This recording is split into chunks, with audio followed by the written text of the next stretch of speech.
Hello, I'm Eva, and I would like to welcome you to another episode of The Charm of It, a podcast for knitters who share my fascination with the nitty-gritty details of our craft. I used my old tagline, but that's because I am only talking about knitting today.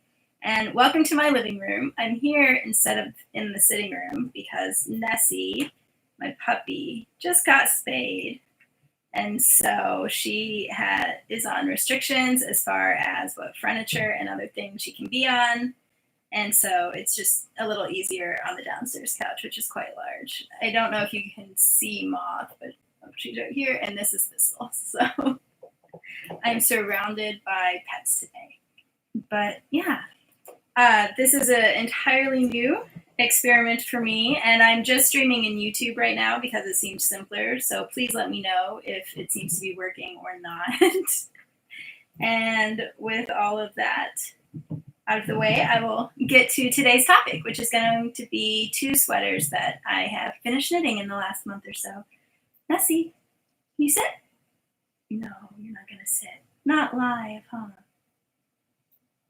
Before today, she's been in her crate most of the time, and so she's still a little groggy. Okay. Too many pets. There you go. Sorry about the chaos. Okay. We'll see if this works. So, first, I will talk about my Storybook Cardigan. I probably should have buttoned these, but it's this one. And I finished knitting this last month. I actually started it, I think, Thanksgiving weekend last year, but I didn't knit very much in the winter, so it took a while. And I knit this on size 0s because it's quite a fine fingering weight. So the 8 stitches per inch gauge was definitely on the smaller side, but it's got full sleeves. And then obviously the main part of the design is the Rostattoo up the front. And Rostattoo is a knitting technique, I believe, from Estonia. I was going to look that up beforehand, but then I got distracted with pets and technology. So I'm pretty sure it's at least in the Baltic region. And what's interesting about it is so in stranded color work, you're knitting stitches with the 2 different colors. And then in slip stitch color work, you're still knitting with both colors, just in different rounds. But with Rostattoo, the one color is woven instead of knit. So once I get this buttoned up, I'll show you. And so far, no one has included any questions in the chat. But if you have any, feel free, or just say hi. I can see that there's a few of you viewing, but okay. Until you ask any questions, I'm just going to pretend this is a normal podcast, basically. So let's see. You can see that the brown yarn, hopefully you can see, if the webcam wants to focus, is woven on top, and it's not actually any knit stitches, it's just loose yarn. I don't know if you could actually see that or not. Okay. So the nice thing about that is it makes it really easy to only put the design in a few places. You don't have to worry about intarsia. And of course, when you're doing stranded knitting, you'd have to do some kind of intarsia technique if you only wanted the colors here. But with the Rostattoo technique, you just weave the yarn, and then, especially when you're knitting flat, which is how I knit this cardigan, you just drop the yarn, and then on the next round you can pick it up. And the back is kind of a mirror image because it's woven. So I think it's a really cool effect. Oh, hi, Deb. Thank you for leaving a comment. I think that's New Brunswick. I'm always jealous of people who live in Canada because I like long winters. And I love Anne of Green Gables, so. But okay, so that's the technique. And I first used this technique in a hat, actually, that I knit out of the Vintage Modern Knits book. Yes, New Brunswick. Awesome. I'm sorry for my distraction with Nessie. I really probably should crate her, but that's okay. We'll just have some. It'll be more casual, like a knit night. Hey, silly, come here. But as I was saying, I first knit this in a hat. Hi, June. Ooh, Georgia. I have been to Atlanta, but I have not been anywhere else in Georgia. My grandparents lived in Atlanta for a while, and I really enjoyed visiting them. They had a lot of big trees on their property, which was pretty much my favorite thing when I was a kid. So, okay, we've got the leash handy. And after I knit that hat, which I really enjoyed knitting, I found a free sock pattern, which is called the Rosamond sock pattern, I believe. I have it linked to the sweater project page. And I knit a pair of socks with a speckle background yarn and then a solid cuff and toe and a solid color for the contrast. And I really loved how they turned out. They're still one of my favorite socks, and I called them my storybook socks just because they look so fairy tale-like and magical to me. And those socks have like a pale pink background with pink and teal speckles, and then I did the teal contrast. So that was a couple years ago, and I always planned to do a sweater. Oh, yes. Hi, sweetheart. Okay. Oops. Okay. There we go. Okay. I always planned to do a sweater similar to those socks, but I had never found I just hadn't gotten a sweater's quantity of speckled yarn, and I tend to not use a lot of superwash in my sweater knitting, and most speckled yarn that I've seen at least is superwash. So that kind of slowed me down a little bit. But as I mentioned a couple episodes ago, I have been experimenting with adding a little bit more superwash to my hand knits. And then, oh my gosh, Tiny Human Knits, who has really beautiful yarn dyeing. She's not dyeing right now because she is working her seasonal job. I think she works with, I think she's like a wildfire dispatch. I'm not sure, in the summers. Anyway, she posted an update with this yarn, and I had a little bit of spare money around, so I ordered it. And I always intended to adapt that sock pattern with this, so that's why I got the solid darker color as well. And I don't know if it's showing on the screen, but the speckles are a very pinkish brown, like and it's kind of a pale pink. And then the contrast color is a more orangey brown. Oh my goodness. She was sleeping so well before I started recording. She's on a little bit of pain medicine, and I think that had her.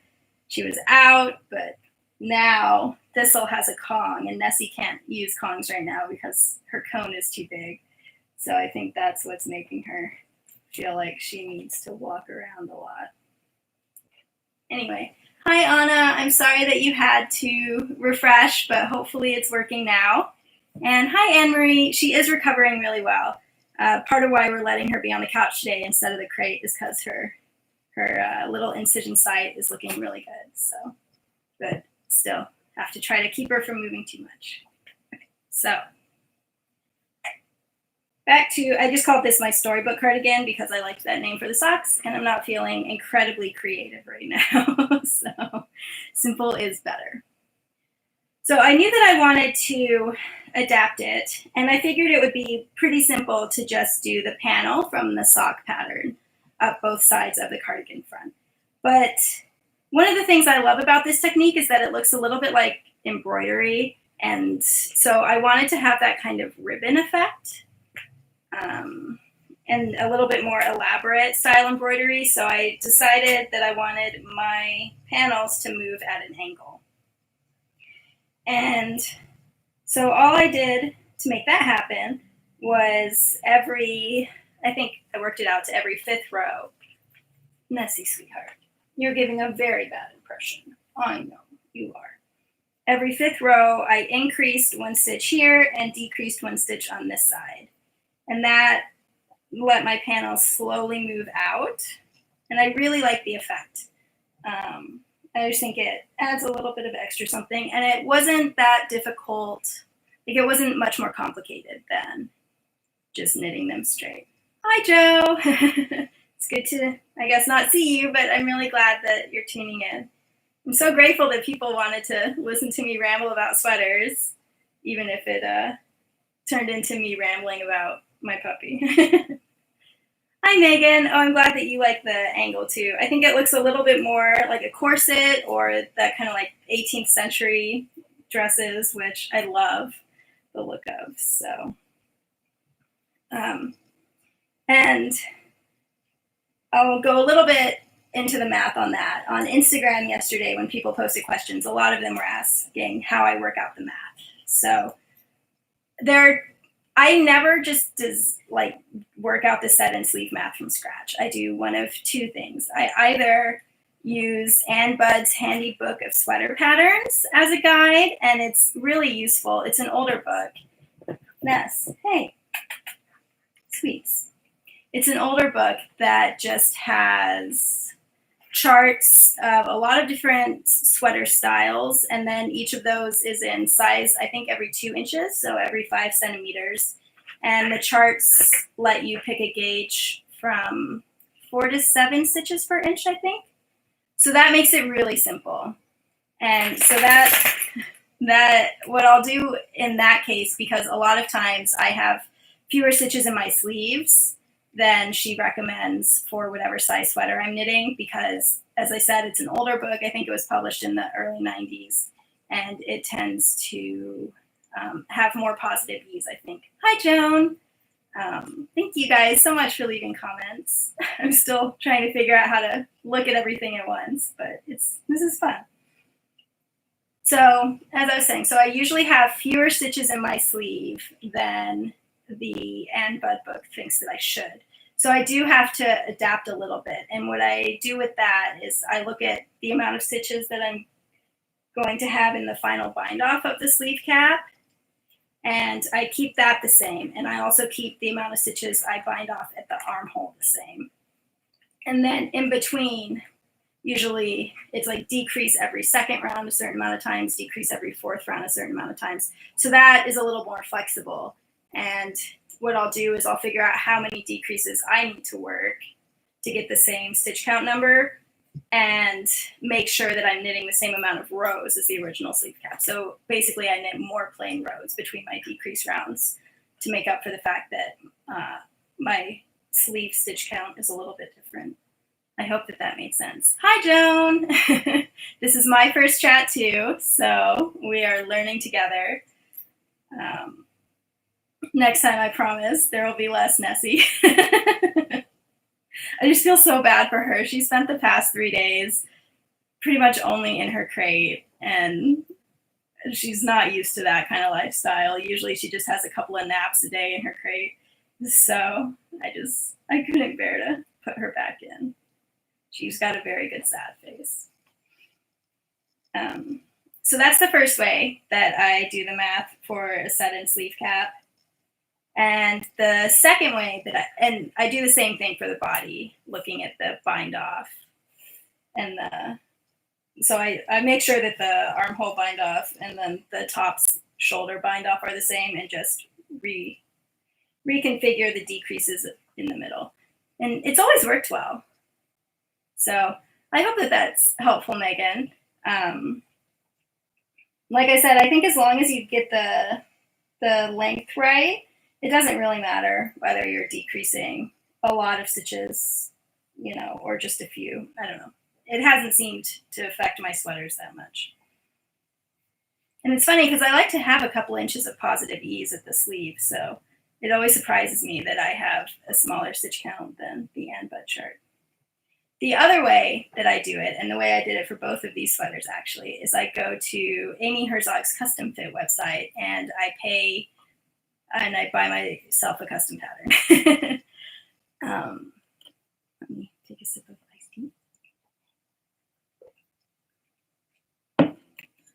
So in case you haven't heard of Amy Herzog, she loves to knit sweaters, and she also was a computer programmer. And so in addition to writing some very handy books about sweater knitting, she also has designed Custom Fit, which is a computer website that you put in a whole lot of different measurements of your body, and then you can either use patterns that are added to the database, and then they'll just be tweaked for your size. I think I haven't tried that. Or you can generate a pattern entirely based on your preferences. I do think it would be a bit overwhelming for a first sweater because you have to pick things like neckline depth, and there's a bit of things that I still have to look up every time when I'm trying to decide one of those patterns. But she does it. There's a good job of, there's a lot of question marks as you're going that you can click on to get more information. And then she'll tell you what the averages are and that kind of thing. So, but the nice thing about doing it that way is you've put in both your body measurements and your gauge measurements, and then you can choose how you want it to fit size-wise. And then once you've generated your pattern, all the math is worked out for you. So I think it's $12.50 a pattern, which is a little pricey, I know. But she also has a subscription plan, and the subscriptions start at $5 a month for 2 patterns a month. So I was doing that for, I think, around 6 months. And so that's a way if you like to knit a lot of sweaters and you would prefer not to have to do the math for the set and sleeves. That is another alternative. The reason why I stopped doing that subscription, there were 2 reasons. First, I started the subscription because I was like, I'm going to knit so many sweaters. And then I kind of had a knitting slump, and a month would go by and I would realize that I hadn't planned any new sweaters, and it was making me feel bad about myself. And the other thing is, for some reason, I've been having a lot of issues lately with my gauge in a knitting project not matching my gauge swatch at all. And I don't know if it's because I was in a knitting slump for a while, so more time would pass, or what was the issue. But I kept having to basically replan the pattern because my gauge swatch would end up differently, even though I was still knitting things flat. So, and also that made me feel like I was a terrible knitter because my gauge swatch didn't match my sweater work in progress, which is ridiculous. Like, that is not a sign of a terrible knitter. But since it was making me feel bad about myself, for those 2 reasons, I decided that that having a subscription didn't make sense for me anymore right now. But I do think it was a really good service. And one of the things that I really liked about it is that you can, when you specify whether you want a close fit or I think there's close, relaxed, and then average fit. And I know this is a close fit, and the other one that I'm going to show you is an average fit. And it's interesting because the arm side, so this section, is a different depth, and the shoulder width is also different. And I hadn't, in my mind, it would mainly be like ease at bust and waist and that kind of thing. I hadn't thought about how having a deeper arm side can make something look more or less formal and make it more or less, like casual to wear. So, well, I should probably put the smaller one on top. Let's see.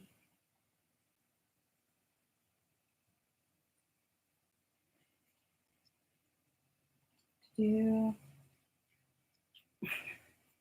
we go. So see how there's a solid, I think around 1/2 inch. I think this is around a 7.5 inch arm side, and the teal one is an 8 inch arm side. And I definitely feel that when I'm wearing them. They both feel very comfortable, but this one I would only wear with sleeveless garments.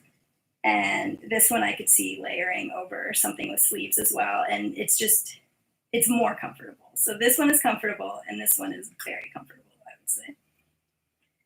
So I think most of my sweaters going forward, I'll probably lean more towards the 8 inch arm side, just because my life is fairly casual right now. So the more comfortable something is, the more likely I am to wear it. But I love how this looks with sleeveless dresses. It looks very polished. So those are the two ways that I do the math. And honestly, I feel like maybe the third sweater I knit was set in sleeves. I know I did one raglan, and then I can't remember what I did for my second one. And before I did them, they intimidated me, but there's a lot more wiggle room than it seems like, is what I'll say. I have definitely knit sweaters where I was doing a lot of easing in of the sleeve into the sleeve cap because like the sleeve was a little bit taller or something like that. And while I was seaming it in, I was like, oh, this is going to look so terrible because I was having to kind of improvise as I went to make it fit. And then in the end, it still looks good. So I don't think you need to be too nervous about them, is what I'll say. I'll encourage you. Oh. Okay, so let's see, Andrea. Is the design formed as you knit or done after? With the Rostattoo, I'm guessing, is what you're asking about. You do it as you go. So it's a little bit fiddly because you're picking up the yarn and basically you're moving it to the front of the work and then knitting a few stitches, moving it to the back of the work. So that's how you're weaving it. And I went ahead and held the yarn double so that it would be a thicker design. And the chart looks just like you're doing a Fair Isle chart or Intarsia. It's still a graph. So let me know, Andrea, if that was what you were asking as far as before or after. It's actually easier to work flat than in the round. So this project was a little easier than the socks or the hat, but it's all pretty straightforward. It's just a slower way to knit because you're having to stop and weave. Poor Nessie. I've got a heating pad on my back and now she's on it. Okay, let's see. Yes, Anne-Marie. So the top button is different. And that was because I finished this last month. So social distancing was in place. So we're not really able to go shopping. And I didn't want to order buttons from Etsy and have an Etsy seller feel the need to go to the post office during social distancing. So I used buttons that were in my stash, and I had 8 of these bigger pink buttons. And I had already knit the button band with 9 buttonholes. And so I decided that this one, it's about the same color. The size difference is off. But at least for now, I thought it would be good enough, if that makes sense. And I never wear my cardigans fully buttoned up anyway. I either wear them with just the top button or just the 2 waistband ones. So I think it's slightly less noticeable when it's not buttoned up like that. Oh, thank you. I kind of liked it too. I thought it was fun and quirky. Joel just thinks it looks like it doesn't match. He's a matchy person. So yeah. And eventually I would really like to have copper buttons for this. But like I said, I was just using what I already had for now. Let's see, other questions. Seaming. I do mattress stitch. And I have posted a video of doing mattress stitch. I think it was actually on a sleeve cap too, on my YouTube channel. It's not a great video because I'm not, a tutorial knitting kind of person. I don't have that great studio setup or any experience really, but it is there. And I love mattress stitch. So that is what I use. I can show you. Ness, hi you. Come here. I know. Can you sit? You're making me nervous. I swear she's better trained than this. Nessie, come on. Come on. Sit. There we go. Good girl. Okay. Okay, so I was just going to show you my seams. Well, I guess I didn't tell her to stay. So that's what it looks like on the flat part of the mattress seaming. And then on the sleeve cap, it looks like this. And this is just because I was alternating skeins. So there's some yarn kicking. But in the top. And that's where I tend to weave in my ends too, into the seams. Ooh, I'm glad that that's a vintage look with the different top button. That's awesome. I do love vintage sweaters. The other thing that I will say, when I'm seaming a sleeve cap, I decide on a ratio, because one of the things that's tricky is, of course, you're seaming like a horizontal bit to a vertical bit at first, right? So what I usually do is basically a 2-to-3 ratio. So I always go under one stitch on the horizontal sleeve part, and then I alternate going 1 or 2 stitches in on the sweater body part. And that, I think that gets a good effect. That is going to depend on your particular knitting style. My knit stitches tend to be hobbit-like. They're quite short. So like when I pick up for button bands, I pick up at a 2-to-3 ratio versus a 3-to-4 ratio. But I think knowing what you pick up for button bands helps decide what ratio you want for the sleeve cap. And just deciding a ratio and sticking to it makes it a lot simpler for me, because then I'm not having to make all these tiny decisions. I think part of what makes seaming a sleeve cap a little more tiring than just seaming a side seam is that you do have to make more decisions about how you're going to fit it in. Whereas with the side seam, you just know that you want to do the same amount of stitches on each side. And then usually once I get to the part where it's just vertical fabric with vertical fabric, I usually have more fabric left on the body of the sweater than I do on the sleeve. So I will usually still alternate. And once it's vertical, I always do 2 bars at a time, so 2 rows at a time on the sleeve. And then I'll alternate between 2 and 3 bars on the sweater body. And I'll seam that for maybe an inch. And then I'll kind of look and see how much fabric I have left and whether it looks like they're starting to match up or whether there's still a lot more fabric in the body. And based on that, I'll adjust that ratio as I go. So I don't actually pin a lot. I used to pin. I'm sure that I was still pinning when I recorded that tutorial, but these days I don't pin. I just pay attention to what ratio I'm doing. And I always start on the back too. So when I'm seaming, I start here and I seam down and I cut a big piece of yarn. So I use half of it to seam that way and leave the other half and seam that way. So the back is my experimental piece. And then whatever ratios I find work best for the back, that's what I will use when I'm seaming in the front. I feel like when I'm describing it, it sounds fiddlier than it is in practice. I don't know.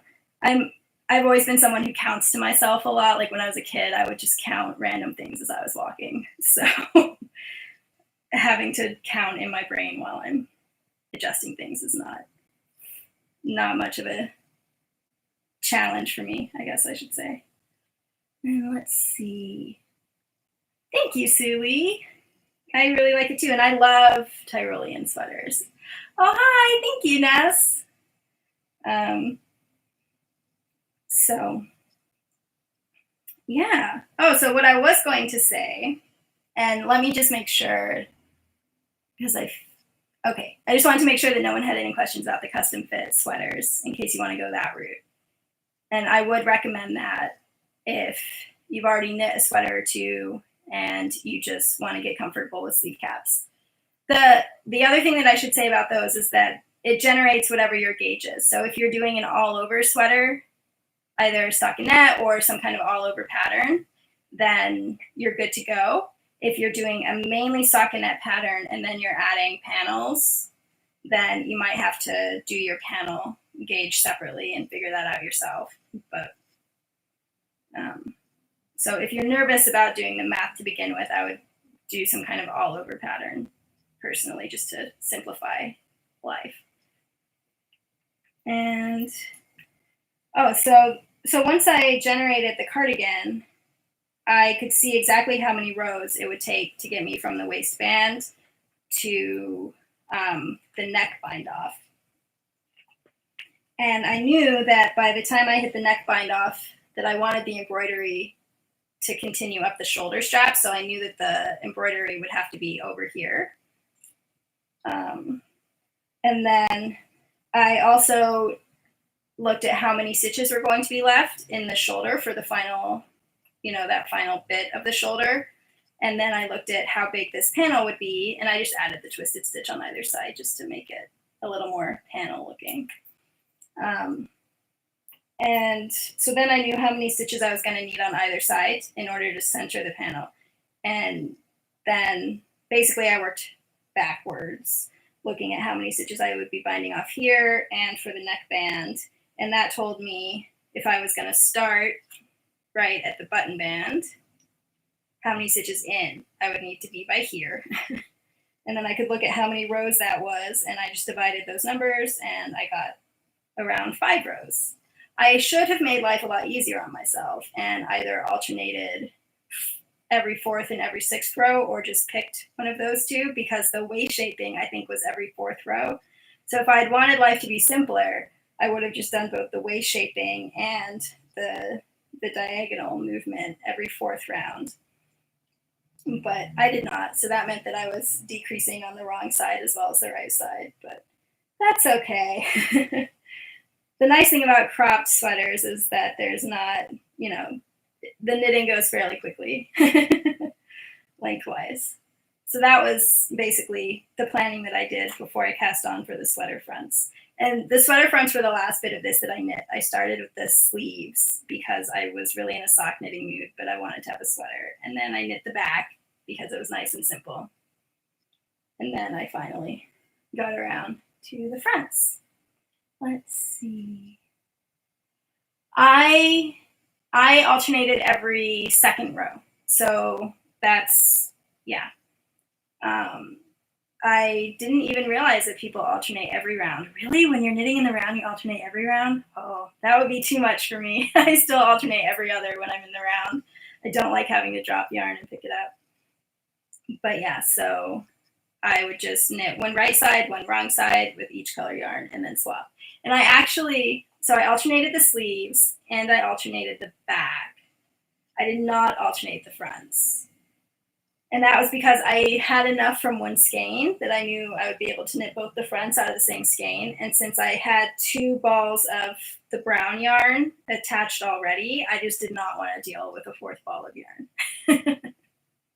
So I think it still looks good. I think it's a little more speckly than the sleeves, but I don't think you would notice that necessarily. I'm glad that I alternated where I did, on the backs and stuff. But I just knew that I would never end up getting the front pieces knit if I had to deal with 4 balls of yarn at once. Oh, I wish you could see. You can see Nessie's head. What you can't see is that she's napping. Nope, it won't go low enough. She's napping on moth right now. Let's see. Other details about this sweater. Obviously, I did the contrast hems, and I did those on the sleeves too. I really like how speckled yarn looks with a solid edging. So I knew that I wanted to do that. And so I bought 300 grams of the speckled yarn and 100 grams of the solid. I have quite a bit of yarn left over, but I don't know how much. I haven't measured that yet. So I will try to measure and get that info. Oh, and the other thing I want to say was that I did stop a little bit before the actual shoulder bind off, because at this point it's so close to the top of your shoulder that no one is ever going to see that anyway. And that's where the chart ended. And you can see that they're mirrored, and the pattern already had that because the pattern already had left and right socks. So I did not have to do a lot of work in order to manage that.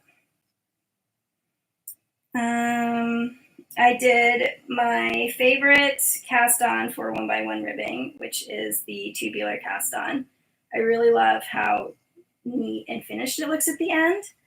And you can see I did not do it on the second sweater, so you can just kind of see the difference. This one I just did a long tail cast on. But I have to admit, I do prefer the tubular. When I cast this one on, I was really in the mood for nothing fiddly, so that's why I just went with the long tail. I didn't want to have to use scrap yarn. But I think it's worth it for the final effect of the tubular cast on. And usually when I knit a cardigan, first when I'm doing the bands, first I do the neck band and then I do the button bands. But for this sweater, I knew I wanted solid button bands. I wasn't sure if I was going to do a solid neck band or try corrugated ribbing. So I did the button bands first, and then I did the neck band on top. And I did try a couple corrugated rib options as far as proportion goes, but it didn't look as good as the solid. I think the solid really helps draw out the embroidery too. So, but that's why you can kind of see, I don't know. I think I like the look better of this, but the downside of this is that it makes it harder to adjust the button band. And so my one issue with this sweater, and it's very warm here today, that's why I'm not wearing, it's not very warm, it's just warmer than it's been, so I'll put it on, is that I think I did my bind off for the button bands a little bit too tight. And that's because I don't like it when button bands do a lot of waving. And so I try to keep them as snug as possible. So I tried to do the bind off so that there was just enough yarn that it would stretch vertically as much as the sweater. And so then when I was blocking it, I did a very firm stretch of it, but I didn't pin it or anything. And I think maybe I should have pinned it because it tends to go, see how the band is just a little bit shorter and there's a little bit of wavy fabric. And I think that might also be because doing the increases means that there's a little bit, it's a little bit on the bias because of the diagonal, and then this is very straight. So when I'm wearing it,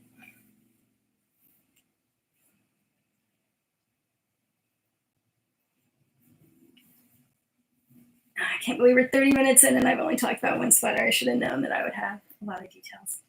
Okay, so when I'm wearing it, when I button it, it becomes very smooth.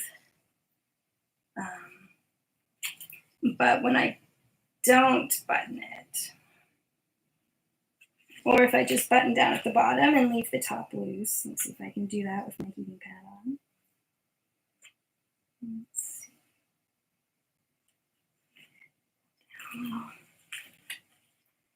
see how there's just a little bit of like gathering at the neck band and then a little bit here. So I think next time I would pick up at a little bit of a higher rate for both the neck band and the button band. Thank you, Anna. Is it Annalena? I'm not sure how to pronounce your name, but it's a beautiful name. But yeah, so that would be my main issue. And then when I was sewing on the buttons, I did an absolutely terrible job of making sure they were all in a vertical line. I don't like sewing on buttons. And what happens is I start with energy, and then right around that 5th button is when I stop caring. So I didn't realize until it was already on that this one is way over. So I will fix that eventually, but not quite yet. I haven't been able to bring myself to do it. And here's what it looks like all buttoned up, even if it's not the way I'll probably wear it. I can't remember exactly what ease I chose. I think a little bit of negative ease at the bust, but I'm not 100% sure. And it's interesting with the Amy Herzog, the custom fit patterns, they have much higher crew necks than I tend to knit my sweaters, even though I think of my sweaters as crew necks.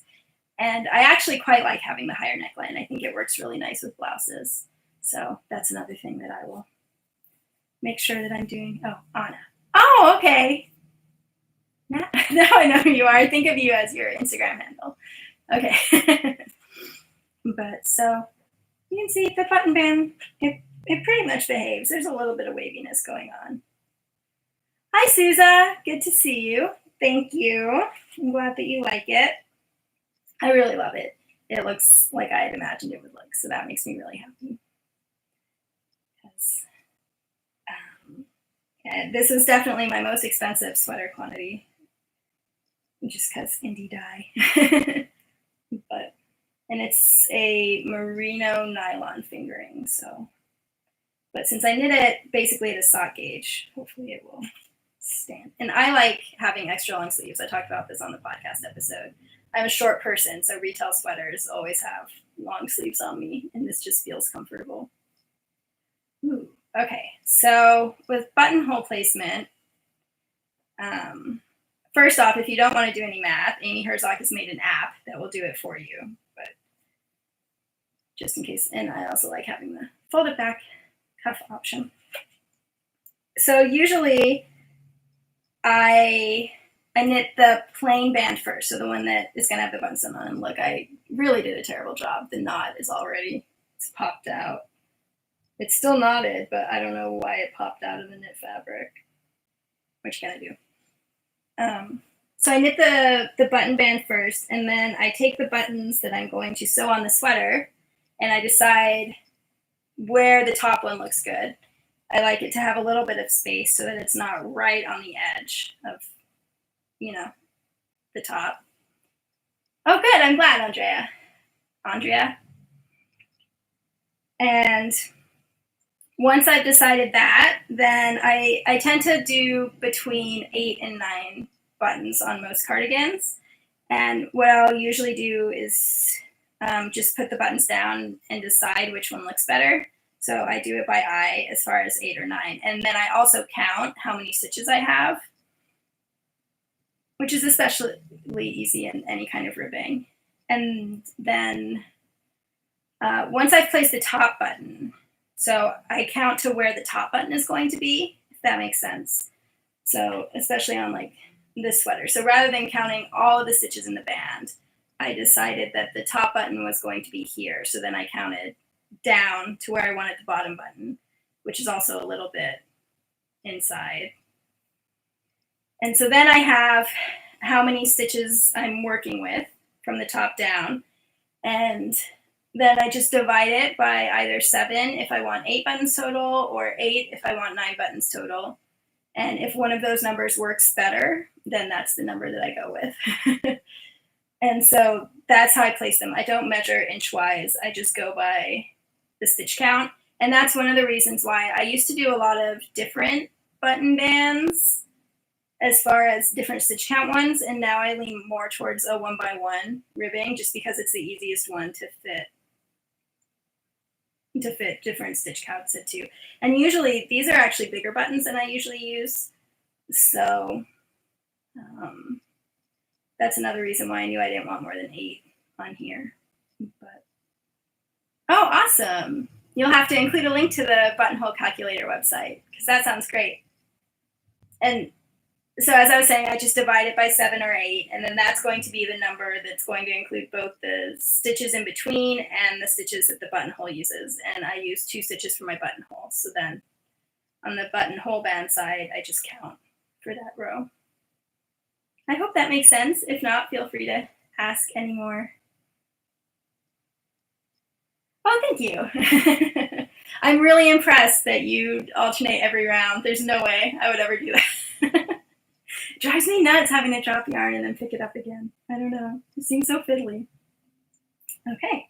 So I think that is everything about the Storybook Cardigan, unless you guys have more questions. And hi to KP Fibers. Thank you so much for tuning in. And of course, you can always leave questions in the comments down below, and I'll answer them then. But yeah. Oh, and I should say I did not do a tubular, like a sewn bind off. There is a bind off that matches the tubular cast on so that all your edges can look exactly the same. But that one, it's a sewn bind off, and it's so terrible to have to undo if you decide that you need to redo your button bands. And since that's the part of the sweater I'm most likely to reknit, I no longer do that bind off because it takes so long to pull it out. So instead I just do a regular bind off, and I do it all knit stitches. And I think it looks really pretty because it makes the little chain go. So it kind of echoes the stockinette fabric there. Okay, so one sweater down. All the pets are asleep. No more pet interruptions. Thank you so much for everyone putting up with the very chaotic beginning to this video.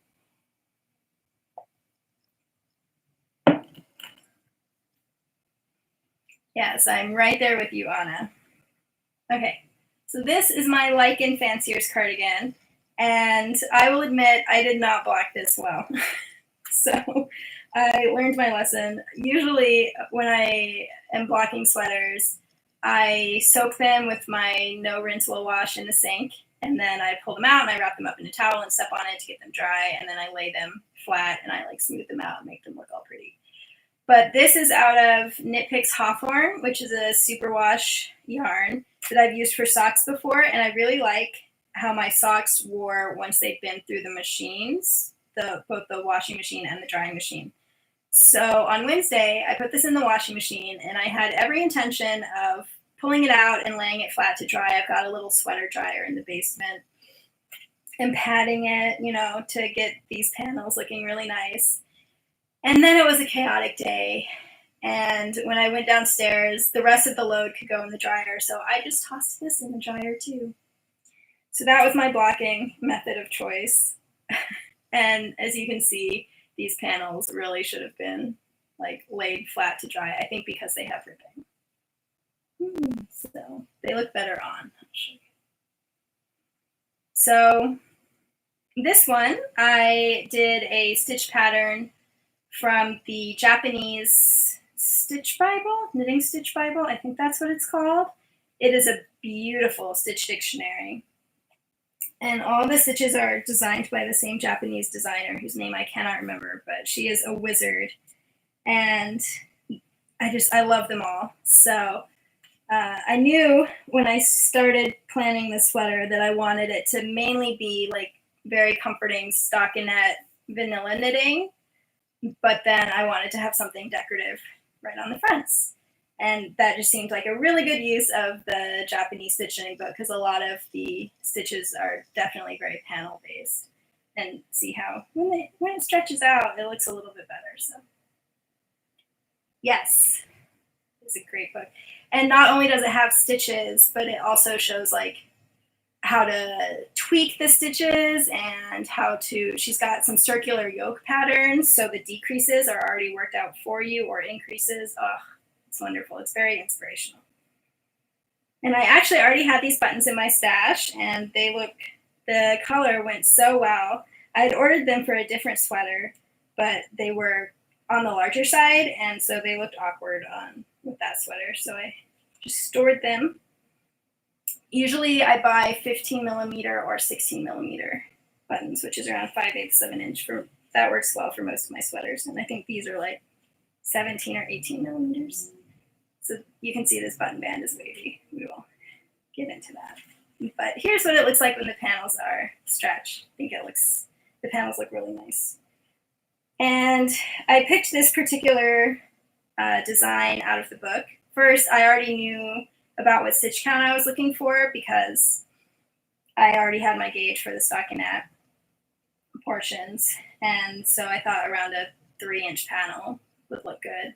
I can't remember, but I'm guessing that was around 20 stitch count. Could be wrong. And then this yarn color really reminds me of lichen. And what I liked about this stitch pattern is that it's so frilly. So it reminds me of like the frills of lichen on trees. You can see I actually made my sleeves perhaps a little too long. They're extra long.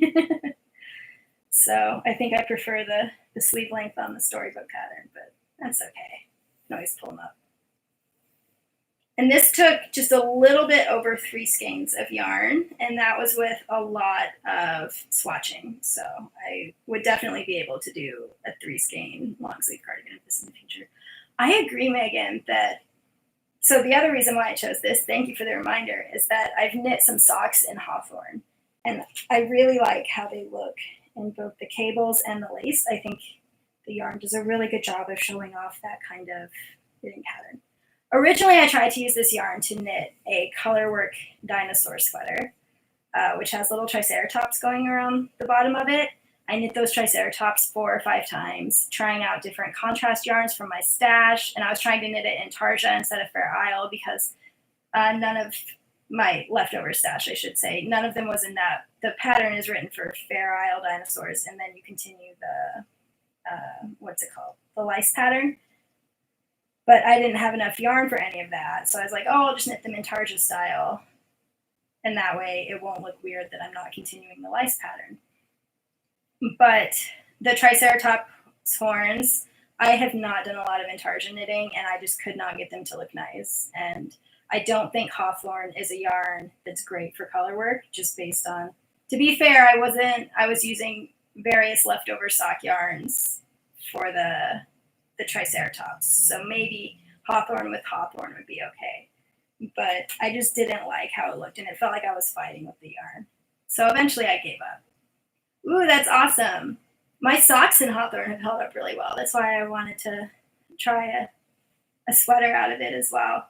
I'm really impressed with it for sock knitting, because almost all my socks have gotten holes in it. But not my hawthorn pair. And really just one trip through the washer and dryer has already softened it up a lot. It's not the most fun yarn to knit with. It feels kind of stiff and not great, but since it's so durable, and it comes in such pretty colors. Anyway, so after all of the Triceratops incidents, I decided to go back to the drawing board and do it mainly stockinette, but panels. And I swatched 2 different stitch patterns based on some socks that I like, because apparently I really enjoy adopting socks into sweaters. But they were both bias stitch ones, and I just worried about having bias stitch patterns right next to the button band, especially since I had just done the Storybook Cardigan. So after swatching those, when I went to cast on for the sweater, I decided to just do this instead. And I think it went really well, although like I said, I need to give it a better block, steam block. And I don't know if you can see that extra ½ inch in the armhole, but it does make it feel cozier, which is interesting. And this I knit at 6 stitches to the inch. I knit socks for hawthorn at an 8 stitch to the inch gauge, because I want my socks to be nice and durable, but it's a heavier weight fingering. There's a little less than 400 yards and 100 grams. So I decided to try it at more of what I would use for like Quince & Company Finch, which is also a plumper fingering, and see how it went. Ooh, Megan, I'm sure you'll knit a beautiful sweater out of hawthorn. All your sweaters are so pretty. So this one, usually I knit my sweaters in pieces, but I knit this whole sweater body in one piece up to the armholes, and that was because I knew I was going to be alternating skeins, and that way I only had to do it once. But I still mattress seamed up the sides, so I did like the faux seam, basically. And it doesn't add as much structure as a real seam, which I can show you. So when you stretch one with a real seam, that's what happens. And with the faux seam, this happens. So you can see there's a lot more give in that fabric. So if you really want a sweater that's going to keep its original shape and never stretch out, then I think knitting in pieces is the way to go. But since I was envisioning this as a little more of a casual, cozy sweater anyway, I decided it was worth losing the structure in order to not have to alternate skeins quite so frequently. 1 second, I'm going to get some water for Nessie, since the heating pads are hot. I'm sure this is going to look really awkward. Sorry, everyone. There you go. I feel so bad for her with her cone. We have to hold a lot of things for her. Can you get in there with your cone? Is down better? For those just tuning in, Nessie was spayed on Tuesday, so she's in the cone of shame until she's all healed up. Good. Here, put it over there. Use it anymore. Okay. The other really great thing, which I had forgotten because it had been a while since I'd knit a sweater all at once, is that I didn't have to worry about trying to make the fronts match. Or, like recounting and making sure, because even when I'm following a pattern, I tend to tweak it. So since I was knitting it all in one, everything just kind of naturally matched until the armhole bind-offs. So that was really nice. It was a very relaxing way to knit a sweater. And since this is a lighter yarn, it didn't get too heavy having it all on my needles at once. This stitch pattern, it uses knit 4-togethers, which I was really nervous about. I thought that would feel super fiddly. Good puppy. Yeah. But I used my Diacraft metal needles. I think they're called heavy metal. And they don't look as if they have really sharp tips, but I had no problems getting in for the knit 4 togethers. And generally, I hold my knitting needles quite horizontally. So knit 2 togethers are already a little bit awkward for me. Like, I prefer slip, slip, knit decreases from a practice perspective, although I like how knit 2 togethers look better. They look a little neater to me. Just making sure. There we go. Okay. Have to make sure she doesn't jump off the couch. I think I mainly knit this pattern as written, and I'll look up which number it is in the book and add that to the project page. But then when I got to the top, I really wanted the cable to look intentionally closed off. And so I had just added this knit stitch because I like how button bands look when they're next to a knit stitch instead of a purl background. So I started just doing the same type of cable here with the outer ones. So that just made it look a little more finished, and basically working the inside of the chart and ignoring the outside of the chart to make it look finished. I had to rip back and redo this part several times. I ended up having to decrease 6 stitches in order to not get too big of a bubble, switching from the cable to just plain stockinette. You can see that there's still a little bit there, but before it was this big dimple of just extra fabric because cables draw in so much compared to stockinette. So I basically ripped back the little shoulder part several times, experimenting on each side to figure out. I kept thinking that just a couple stitches would be enough of a decrease, and it was not. I can't remember. I think these were, it looks like maybe a 3x3 cable. So that explains, I guess, why I ended up having to do 6 stitches. And I did do the neckline a little bit lower on this one than on the Storybook one. And I really like how that turned out. Once again, I think it just makes it look a little bit more casual. So button bands again. So I did this button band, and I remembered that this one I'd done a little too tight, and so sometimes it curls a little bit. And I didn't want that. So when I tried just doing a regular bind off on this button band, it still seemed like it was going to be too tight. So what I ended up doing was a regular style bind off for each knit stitch, and then for each purl stitch, and this is 1x1 rib, so every other stitch, I did the Judy's, is it Jenny Surprisingly Stretchy bind off? Yes, and I think Judy's Magic Cast On. Bye, Anna. I'm glad that you enjoyed it. I'm sorry this is going so long. I didn't expect it to. But yeah, I'm glad you enjoyed it.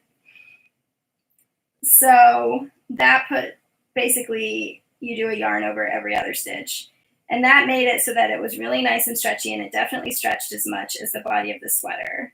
So I think it looks better when it's unbuttoned or when there's just a couple buttons, because there's the body isn't gathered in comparison to the button band. But I do think that when I button it, then I get all the buckly waves. Aw, thank you. Bye. So let me know if you have figured out a way to do a button band that looks equally good buttoned and unbuttoned. Right now, I'm probably going to err on the side of what looks better unbuttoned, since that's how I tend to wear my cardigans. It's always a learning process with button bands. I feel like they're definitely the biggest challenge of sweater knitting for me. The other thing I wanted to mention is I add a row of single crochet to both the top and bottom of my bands. And I did that on this one too. What I do is when I'm getting ready to, well, not this one at the top, but the bottom. When I am picking up the stitches for the bands and then binding off, I leave extra long tails. And then I just take a small crochet hook, one of the steel ones that are pretty small, and do a line of single crochets. And it just makes it so that it's a smoother line. Otherwise, I think because the ribbing draws in a little, usually it would end up just looking a little shorter. So that was my solution for that. And it adds a little more structure to that edge. I think I started doing that last year. and I liked how it looked. And let's see. I think I might have less to talk about on this one. It was pretty straightforward, just taking the stitch panel from the book and adding it to the front of the sweater. I like to have nice deep waistbands, so that's on both of them. Does anyone have any questions about this one? Or did I speak things unclearly? Wow, that sentence was not very structurally sound. But basically, is there anything I can clarify or anything else you're wondering about with the sweater? I will give it a minute in case anyone wants to type anything. I'll show you. There were a lot of ends to weave in on this one because of alternating skeins on all the sides and then doing different bands. So lots of ends, but that's what my mattress seams look like. Oh, that's something I wanted to talk about. So when I was alternating the skeins, I decided to alternate them on the side of the front closer to the neckband because I was worried it would make seaming the sleeve in difficult if I alternated them on the arm side. But I think it makes these stitches a little bigger and more prominent than I would have liked because I was picking up the yarn and snugging it up, but trying not to snug it up so tight that it would end up rippling.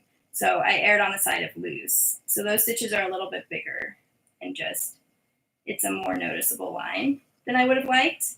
And then when I went to seam in the sleeve, I realized that, of course, on the back piece, I was alternating the skeins on one of the sides. So I had to seam in sleeves to the arm side with alternated skeins anyway, and it was really easy. So the next time I knit a sweater with alternating skeins, I'll just always alternate on the armhole side instead of the front and center neckband side.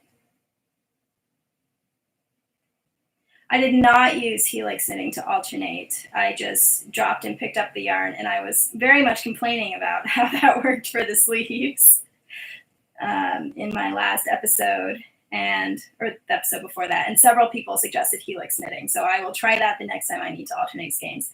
I did helix knitting once a long time ago, and I was doing it to knit some stripy knee-high socks, and I used 4 colors, which meant I was dropping and picking up the yarn very often every round, and I did not like it. So that was actually the first project that I decided, like, I put it away, and then I decided it was not worth finishing, so I ended up sending that yarn to an online knitting friend for her scrap blanket, which was very empowering. It was very nice to be like, I don't actually have to make myself do something that I don't want to do for my hobby. Which seems very obvious, but was not that way. So, but I'm sure that knitting with just 2 skeins versus 4 skeins makes helix knitting nicer. And so I do really want to try it again. I don't think any of the sweater quantities I have right now are going to require me to alternate skeins, so it might be a while. I could always try it in something else, or just actually do some stripy socks with just 2 colors. That would be fun.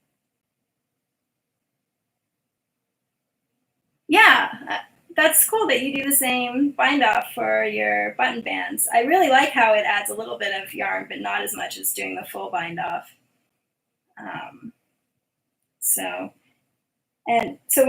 Because I did it that way, I bound off this band in knit purl, like the ribbing, whereas I bound off the other cardigan with only knit, so I can show you how it's a really small difference, but that's why you watch my podcast, right? So this is the one, how it looks when it's, oh, is it gonna focus? I don't know if it's focusing, but it looks, yeah, there we go. So you can see the chains a lot more when you bind off in just knit, I think. And I'm sure that you could do the alternating stretchy and regular bind off in just knit too. It just didn't occur to me because, I don't know, my brain was already alternating things, so I would just went into automatic mode.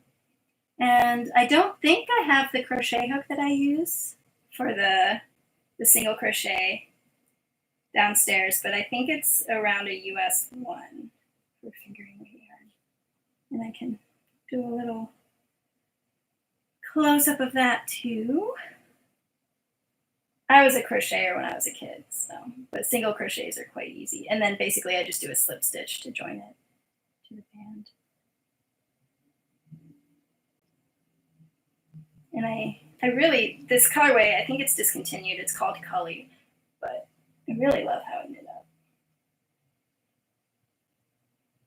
Okay, I think that is everything about those 2 sweaters.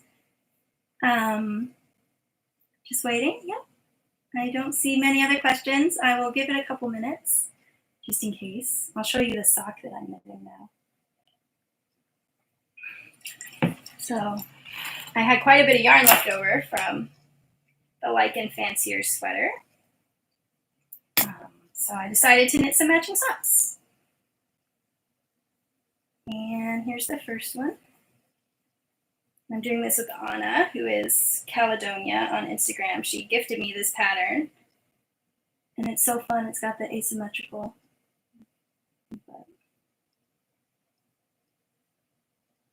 Yeah, so I thought I finished it last night, and I knit the whole toe, and it seemed like it was going to fit. So I grafted it, and then when I tried it on this morning, it was definitely a little too short. And this sock has a decorative heel flap, and I did not want this under my feet. So I had to rip back and add a few more rounds. And now I'm going to redo the toes. So good thing I have a little bit of yarn left, and I'll just have to weave in some more ends. And this will be on my project page because I cannot remember the name of the pattern. Okay. Looks like I've answered your questions. Oh, I should check Instagram. I'm so bad at this, you all. Thank you for your patience. Because I did tell people to leave questions on Instagram. Bye, Megan. I'm glad that you enjoyed it. Sorry it went so long. Okay, so I talked about the shaping and the decreasing for neck and armholes. Basically, either use the Ann Budd book or Custom Fit. And the Ann Budd book is in a lot of libraries. You're welcome, Deb. It was so good to see you. And I did the cover panels, so we are good. I've answered all questions. Thank you so much for tuning in. I honestly wasn't expecting anyone to. I was a little nervous. So I am pleasantly surprised, and it was so great seeing you all in the chat. That was really wonderful. So maybe eventually we can try like a little Zoom virtual knit night or something like that, because then we could see each other's faces too. But for now, I had a great time talking about sweaters with you. If you think of any questions later, feel free to leave them in the comment section on YouTube. I am going to still publish this, and thank you so much for making this such a great interactive episode and giving me lots of topics for content and putting up with the pet chaos at the beginning. It was so good to see you, and I hope you all have a really wonderful weekend. Bye. Oh, I'll say bye to... Oh, I'm so glad. Thank you for all your nice comments. Okay, so bye, Naomi and Deb and Anne-Marie and KB Fibers and Sue Lee. And thanks so much. I will definitely do some more live videos in the future. We're talking about past finished objects. But we shall see. Bye.